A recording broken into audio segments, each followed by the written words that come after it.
విజ్డమర్స్ కి తిరిగి స్వాగతం. ఈ క్లాస్లో మనం HTML లోని లిస్ట్ ఎలిమెంట్స్ గురించి నేర్చుకుందాం. కానీ సింటాక్స్ లోకి వెళ్లే ముందు రియల్ వరల్డ్ లో మనం లిస్ట్స్ ని ఎక్కడ వాడతామో చూద్దాం. Grocery lists, to do lists, task lists ఇలా చాలా చోట్ల వాడుతుంటాం.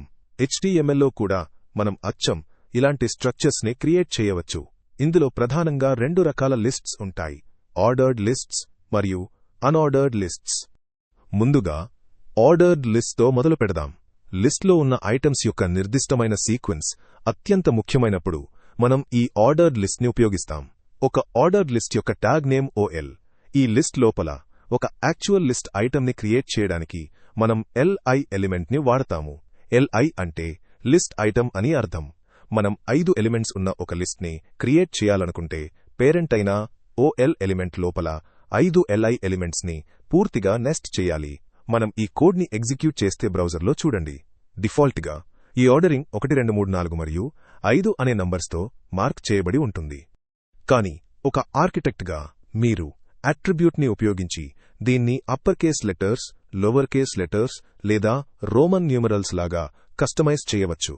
మనం బాయిలర్ ప్లేట్ లెసన్లో అట్రిబ్యూట్స్ గురించి కొద్దిగా మాట్లాడుకున్నాం. అసలు అట్రిబ్యూట్ అంటే ఏంటి?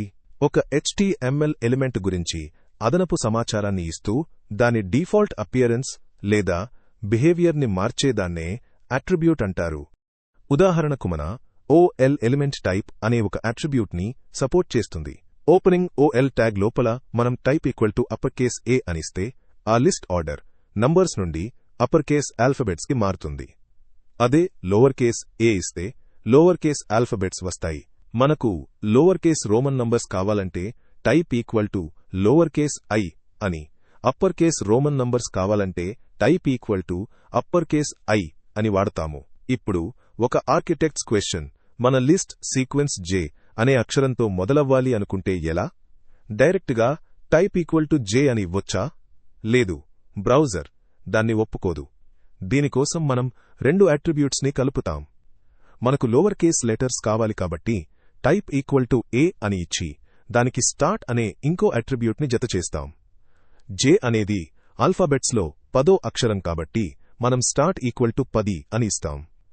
ఇప్పుడు చూడండి, ఆ సీక్వెన్స్ ఖచ్చితంగా లోవర్ కేస్ Jతో మొదలవుతుంది. తరువాత అన్ఆర్డర్డ్ లిస్ట్ ఐటమ్స్ యొక్క వరుస క్రమంతో సంబంధం లేనప్పుడు ఈ అన్ఆర్డర్డ్ లిస్ట్ని వాడతాము.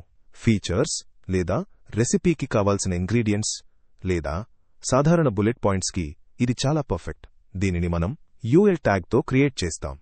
ఇక్కడ 5 ఐటమ్స్ ఉన్న ఒక శాంపిల్ లిస్ట్ ఉంది. డిఫాల్ట్గా బ్రౌజర్ వీటిని డిస్క్ షేప్లో ఉండే సాలిడ్ బుల్లెట్ పాయింట్స్తో చూపిస్తుంది. దీన్ని మనం సులభంగా మార్చవచ్చు. టైప్ అట్రిబ్యూట్ని వాడి టైప్ సర్కిల్ అని ఇస్తే ఆ మార్కింగ్ ఒక రౌండ్ సర్కిల్ లాగా మారుతుంది.